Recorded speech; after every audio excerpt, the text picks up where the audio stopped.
বিষ্ণু ঈসা ইসলাম বলেন, মান কানা ইউমিনু বিল্লাহ ওয়াল ইয়াউমিল আখির ফালিউকরিম জারাহ, যে আল্লাহ বিশ্বাস করে আর আখিরাতে বিশ্বাস করে সেজন্য প্রতিবেশীর সাথে ভালো আচরণ করে।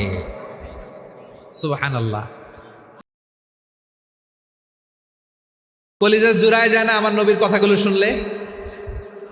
যে আল্লাহ বিশ্বাস করে, যে আখিরাতে বিশ্বাস করে সেজন্য প্রতিবেশীর সাথে ভালো আচরণ করে। এখানে বলছে মুসলিম প্রতিবেশী বলছে, নামাজি প্রতিবেশী বলছে, আল্লাহওয়ালা প্রতিবেশী বলছে না।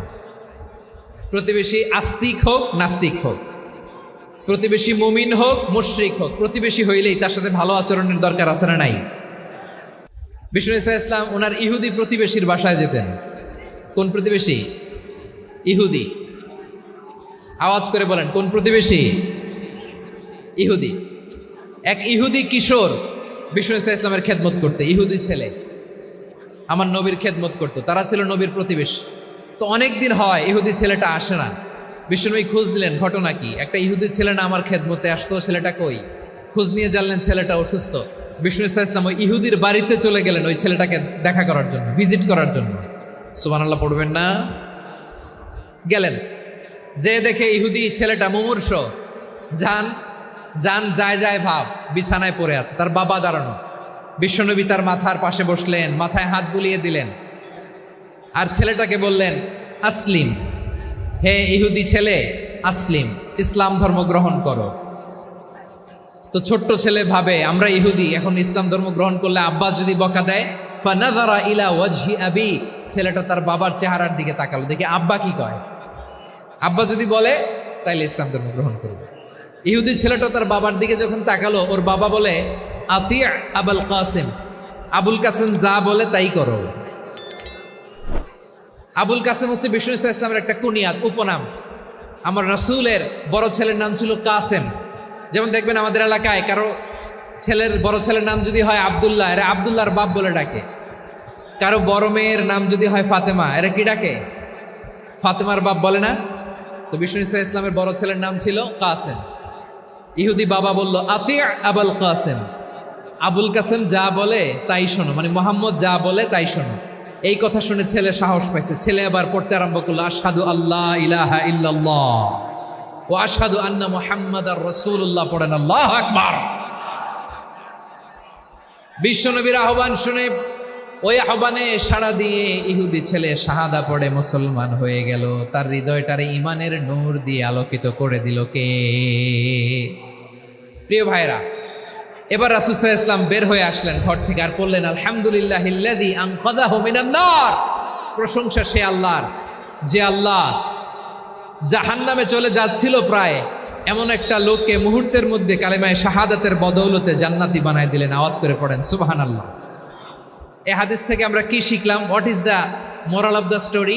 এক নম্বর স্টোরি হলো, প্রতিবেশী ইহুদি হোক হিন্দু হোক, যাবেন, সুসম্পর্ক রাখবেন, উপহার দিবেন, বিপদে পাশে দাঁড়াবেন, তাইলেই তো আপনাদের প্রতি, মুসলমানদের প্রতি তারা আকৃষ্ট হবে, ঠিক কিনা বলেন? আপনি যদি হিন্দুদের সাথে বৌদ্ধদের সাথে নাই মিশেন, নাস্তিকের কাছে নাই যান, তো ইসলামের সৌন্দর্যটা ওরা বুঝবে কেমনে? আমার অনেক হিন্দু পরিচিত ভাই আছে, ওরা আমাদের ইফতারির প্রোগ্রামে এসে একসাথে ইফতারি করে। অনেক মদখোর আমার সাথে বসে একসাথে ডিনার করে, হাফ প্যান্ট পরা, গলায় স্বর্ণের চেইন, হাতে স্বর্ণের ব্রেসলেট, আইসা আমার সাথে ডিনার করছে, আছে এরকম। গাঁজাখোর, আমি বলি আসো, welcome welcome to my dinner, আসো বসো। বসলেই তো আমি ওর ডিএনএ, চিন্তার ডিএনএ চেঞ্জ করে দেওয়ার সুযোগ পাবো, চিল্লায় বলো ঠিক কি না? আসতে হবে আমার কাছে। Hour door is open, the door of Islam is open 24/7। সব সময় আমাদের ইসলামের দরজা আমার অমুসলিম ভাইদের জন্য খোলা আছে না নাই? আপনি নামাজি, আপনি মুসল্লি, আপনি হাজি সাহেব, তাহাজ্জুদ পড়তে পড়তে কপালে দাগ ফেলে দিছেন, আপনার প্রতিবেশী হিন্দু, ভাবছেন আমার তো পাওয়ার আছে, ওর জমিটা দখল করি। বিশ্বনবী বলেন, কিয়ামতের দিন ওই হিন্দুর পক্ষে তোর বিরুদ্ধে আমি বাদী হয়ে দাঁড়াবো। পৃথিবীর কোন ধর্মে এরকম স্টেটমেন্ট পাবেন? পাবেন? আপনি ভাবছেন আপনি নামাজ পড়লে হাজি সাহেব কপালে দাগ ফেলাই দিলে আপনি সেলসালায় জান্নাতে চলে যাবেন না? খবরদার। বিশ্বনবী বলেন, কোন সংখ্যালঘুর উপর যদি কেউ আক্রমণ করে, তার প্রাপ্য তাকে না দিয়ে যদি তাকে ঠকায়, তার উপর জুলুম করে, তার সম্পদ যদি কেড়ে নেয়, আমি নবী, তুমি মুসলিম হইতে পারো, মুসল্লি হইতে পারো, তার পক্ষে তোমার বিপক্ষে আল্লাহর দরবারে বাদী হয়ে দাঁড়াবো। কথা বুঝতে পারলে আওয়াজ করে উত্তর দেন। বিশ্বনবী যদি কারো বিপক্ষে দাঁড়ায় কিয়ামতের দিন, আই রিপিট, আমি আবারও বলছি, বিশ্বনবী যদি কিয়ামতের দিন কারো বিপক্ষে দাঁড়ায়, ও তো সেলসেলায়া জান্নাতি, তাই না? জান্নাতি না? যে নবীর সুপারিশ ছাড়া জান্নাতের গেটও দেখা যাবে না, ওই নবী যদি বলে তোর বিপক্ষে আমি বাদী হয়ে দাঁড়াবো, ওই জান্নাতে আর ঢোকার কোনো সুযোগ আমাদের থাকবে? এখানেই শেষ না, এখানেই শেষ নয়। বিশ্বনবী বলেন মান কাতালা মুআহাদান, বুখারীর বর্ণনা, মান কাতালা মুআহাদান লাম ইয়ারাহ রাইহাতাল জান্নাহ। কেউ যদি, কোনো মুসলিম যদি অন্যায়ভাবে কোনো সংখ্যালঘুকে হত্যা করে, কোনো হিন্দুকে হত্যা করে, কোনো বৌদ্ধরে হত্যা করে, অন্যায়ভাবে কোনো মুসলিম যদি কোনো সংখ্যালঘুরে হত্যা করে, জান্নাতে যাওয়া তো দূরের কথা, ওই মুসলিম জান্নাতের ঘ্রাণও পাবে না। সেই বুখারীর বর্ণনা, মান কাতালা মুআহাদান লাম ইয়ারাহ রাইহাতাল জান্নাহ ওয়া ইন্না রিহাহা লা ইউজাদু মিন মাসিরাতি 40 আমা। যে জান্নাতের ঘ্রাণ 40 বছর দূরের রাস্তা থেকেই পাওয়া যায়। সুবহানাল্লাহ পড়েন। প্রিয় ভাইরা, এখান থেকে জান্নাতে পৌঁছতে লাগবে 40 বছর। এত দূর, কত বছর? সবাই বলেন কত বছর? এখান থেকে জান্নাতে পৌঁছতে লাগবে 40 বছর। এত দূরে থাকতেই জান্নাতের ঘ্রাণ আপনার নাকে এসে ধাক্কা মারবে। বিষ্ণুই বলেন, যে ব্যক্তি কোনো সংখ্যালঘুকে হত্যা করে, জান্নাতের ঘ্রাণ তো পাবেই, জান্নাতে তো ঢুকতে পারবেই না, জান্নাতের ঘ্রাণও তার নাকে লাগবে না। পড়েন নাউযুবিল্লাহ। তাহলে সংখ্যালঘুদের ব্যাপারে ইসলামে অধিকার দেয়া আছে না নাই? আওয়াজ করে বলেন, আমার সংখ্যালঘু হিন্দু ভাইদের রাইটস, অধিকার আমাদের ইসলামে প্রোটেক্টেড আছে না নাই? এখানেই শেষ না। বিষ্ণু ইসলাম আপনার অমুসলিম প্রতিবেশীর সাথে ভালো আচরণ করতে বলেছে।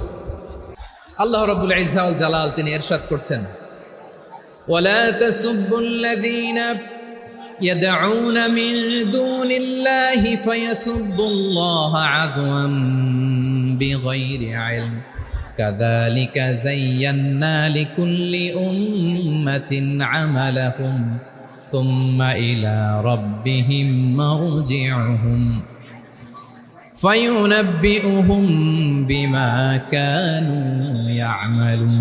রব্বুল আলামিন বলেন, গোলাম, ও আমার ইমানদার বান্দারা, শোনো শোনো, ও আমার বিশ্বাসী বান্দারা, শোনো শোনো, লা তাসুবুল্লাযীনা ইয়াদউনা মিন দুনিল্লাহ ফায়াসুবুল্লাহা আদওয়ান বিগাইরি ইলম। ও আমার বিশ্বাসী বান্দারা, যারা আল্লাহকে ব্যতি রেখে, আল্লাহকে বাদ দিয়ে অন্য উপাস্যকে ডাকে, দেবীর পূজা করে, দেবতাদের পূজা করে, তোমরা খবরদার তাদের গালি দিও না। আওয়াজ করে বলেন, কি দিও না? আল্লাহ বলেন, ও বিশ্বাসীরা শোনো, যারা আল্লাহকে বেছে রেখে দেবীর পূজা করে, অন্য উপাস্যের পূজা করে, তাদেরকে ডাকে, ওই দেবতাদেরকে তোমরা গালি দিও না। যদি ওই দেবতাদেরকে গালি দাও, তাহলে ভুলবশত, শত্রুতাবশত তারা তোমাদের রব আল্লাহকে গালি দেবে, ঠিক কিনা? তোমরা যদি তাদের দেবতাদের গালি দাও, ওরা রেগে তোমার আল্লাহরে গালি দিবে, তাহলে আল্লাহরে গালি খাওয়ানোর কারণ হয়ে গেলাম আমি, ঠিক কিনা বলেন? আমরা দেবতাদের গালি দিলে ওরা আল্লাহকে গালি দিবে। রব্বুল আলামিন বলেন, খবরদার দেবতাদেরকে গালি দিও না, তাহলে ওরা তোমার রব আল্লাহরে গালি দেবে।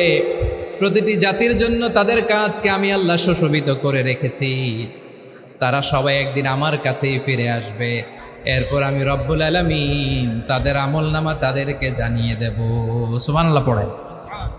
প্রিয় ভাইরা, আল্লাহ তাআলা বলেছেন, খবরদার গালি দিও না।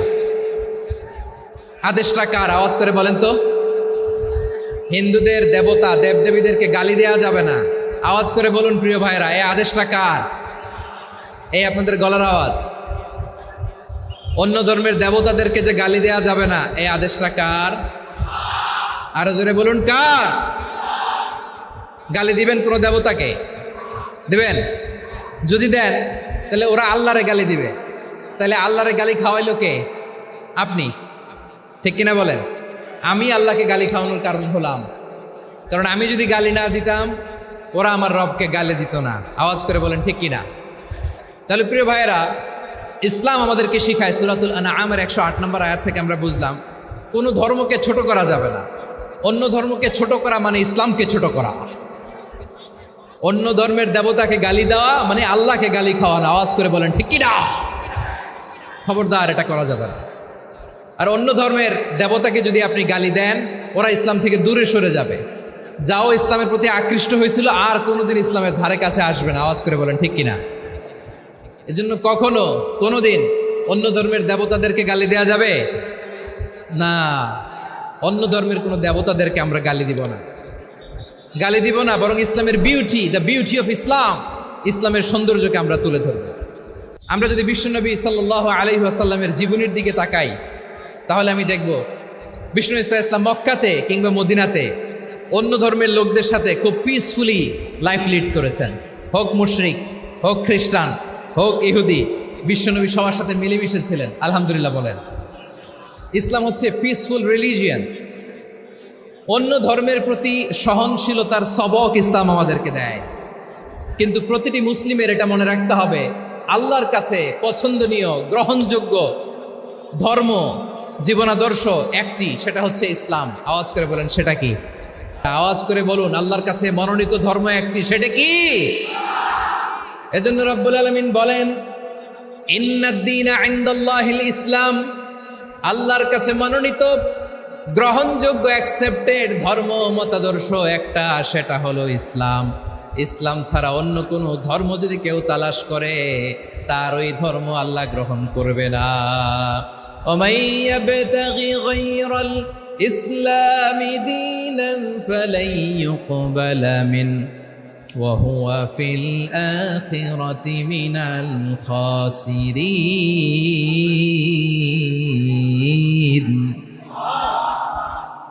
Whoever seek anything except Islam, that won't be accepted from him, and he will be loser in the day of judgment. কিয়ামতের দিন ইসলাম ছাড়া কেউ যদি অন্য কোনো ধর্ম তালাশ করেছে দুনিয়াতে, তার এই মতাদর্শ গ্রহণ করা হবে না, and he will be loser, সে হবে লুজার, ক্ষতিগ্রস্ত, হাই হাই কোম্পানির ম্যানেজার।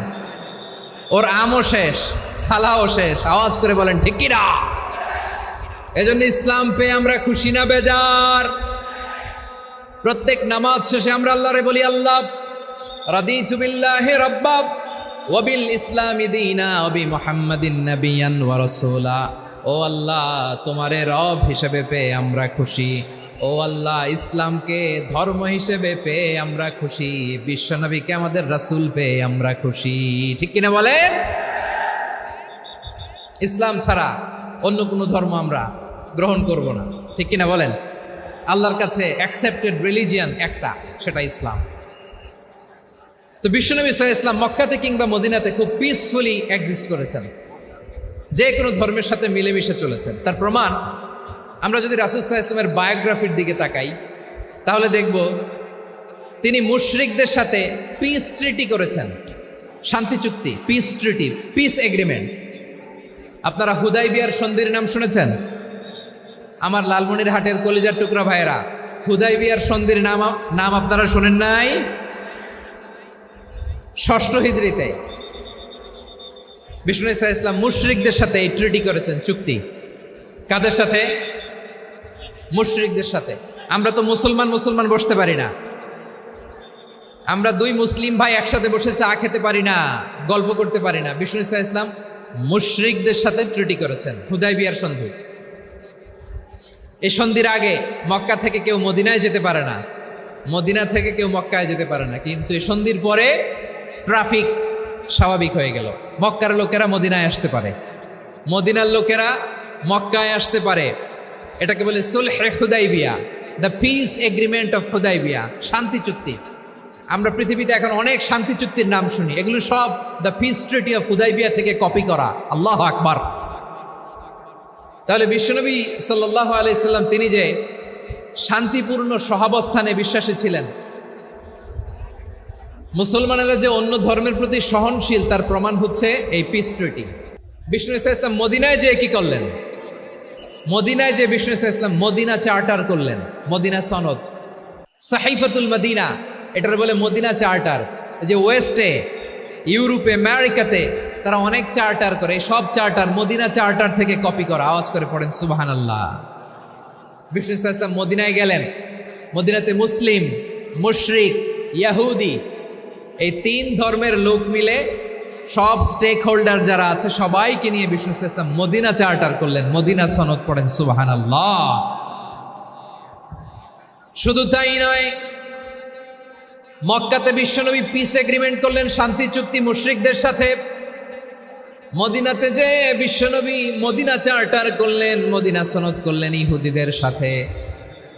আবার মদিনাতে বিশ্বনবী ইহুদিদের সাথে পিস ডায়ালগ করলেন, ইন্টারফেথ ডায়ালগ করলেন, আন্তধর্মীয় সংলাপ করলেন। যে সংলাপের মূল ভিত্তি ছিল তাওহীদ।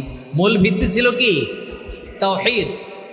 বিশ্বনবী ইহুদিদেরকে ডাকলেন, আহ্বান করলেন, কুল ইয়া আহলাল কিতাবি তাআলাউ ইলা কালিমাতিন সাওয়াইন বাইনানা ওয়া বাইনাকুম আল্লা না'বুদা ইল্লাল্লাহ ওয়া লা নুশরিকা বিহি শাইআন ওয়া লা ইয়াত্তাখিযা বা'দুনা বা'দান আরবাবাম মিন দুনিল্লাহ فإن تولوا فقولوا اشهدوا بأننا مسلمون। সুবহানাল্লাহ পড়েন।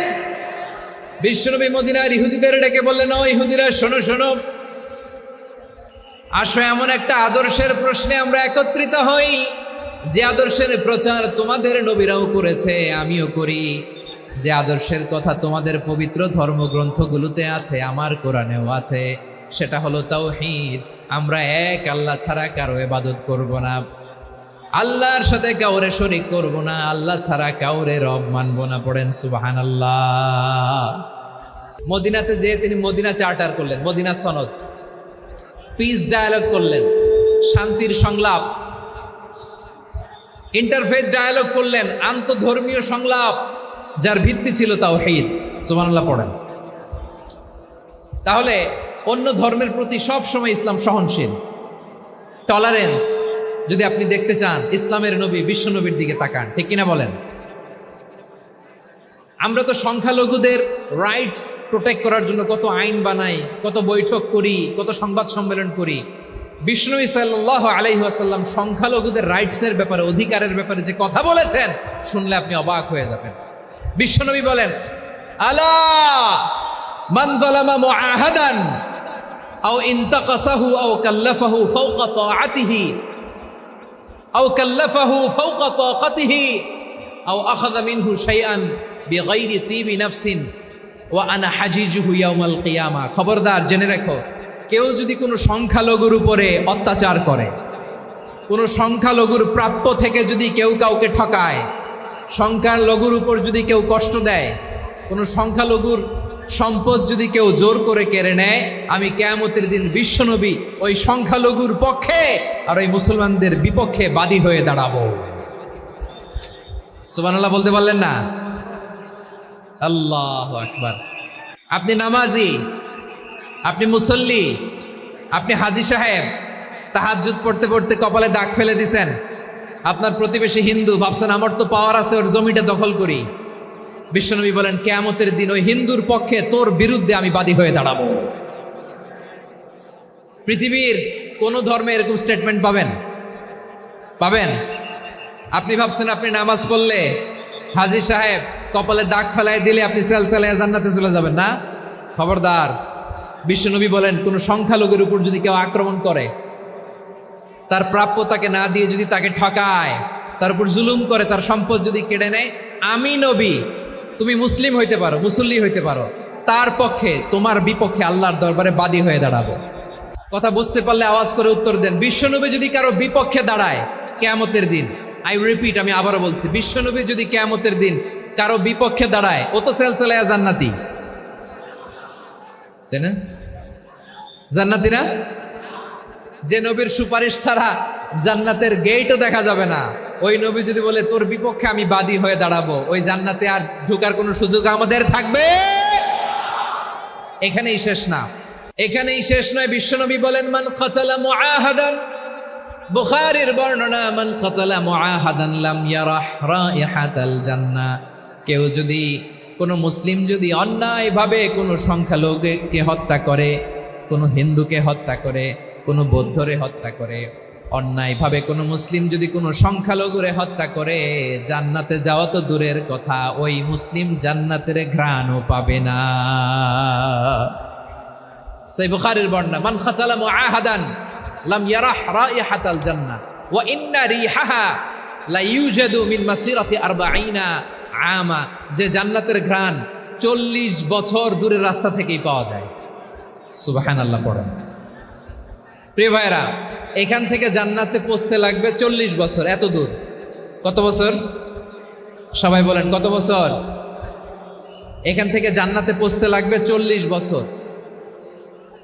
এত দূরে থাকতেই জান্নাতের ঘ্রাণ আপনার নাকে এসে ধাক্কা মারবে। বিশ্বনবী বলেন, যে ব্যক্তি কোনো সংখ্যালঘুকে হত্যা করে, জান্নাতের ঘ্রাণ তো পাবেই, জান্নাতে তো ঢুকতে পারবেই না, জান্নাতের ঘ্রাণও তার নাকে লাগবে না। পড়েন নাউযুবিল্লাহ। তাহলে সংখ্যালঘুদের ব্যাপারে ইসলামে অধিকার দেয়া আছে না নাই? আওয়াজ করে বলেন, আমার সংখ্যালঘু হিন্দু ভাইদের রাইটস, অধিকার আমাদের ইসলামে প্রোটেক্টেড আছে না নাই? এখানেই শেষ না। বিষ্ণু ইসলাম আপনার অমুসলিম প্রতিবেশীর সাথে ভালো আচরণ করতে বলেছে। আমাদের হয় না, এটা মুসলিম পাড়া, ওটা বৌদ্ধ পাড়া, হয় না? অনেক সময় হয় না, এটা আমাদের মুসলিম পাড়া, ওইটা হিন্দু পাড়া, এরকম আছে না নাই? লালমনিরহাটে নাই না? আছে? হিন্দু যদি আপনার প্রতিবেশী হয় কি করবেন? ওরা কষ্ট দিবেন নাকি? কেন? ও তো হিন্দু, ও তো আমার আল্লাহরে ডাকে না, ওরা কষ্ট দিলে জায়েজ হবে না? খবরদার। বিষ্ণু ইসলাম বলেন, মান কানা ইউমিনু বিল্লাহ ওয়াল ইয়াউমিল আখির ফালিউকরিম জারাহ। যে আল্লাহ বিশ্বাস করে আর আখিরাতে বিশ্বাস করে, সেজন্য প্রতিবেশীর সাথে ভালো আচরণ করে। সুবহানাল্লাহ। কলিজা জুড়ায় যায় না আমার নবীর কথাগুলো শুনলে? যে আল্লাহ বিশ্বাস করে, যে আখিরাতে বিশ্বাস করে, সেজন্য প্রতিবেশীর সাথে ভালো আচরণ করে। এখানে বলছে মুসলিম প্রতিবেশী বলছে, নামাজি প্রতিবেশী বলছে, আল্লাহওয়ালা প্রতিবেশী বলছে না। প্রতিবেশী আস্তিক হোক নাস্তিক হোক, প্রতিবেশী মুমিন হোক মুশরিক হোক, প্রতিবেশী হইলেই তার সাথে ভালো আচরণের দরকার আছে না নাই?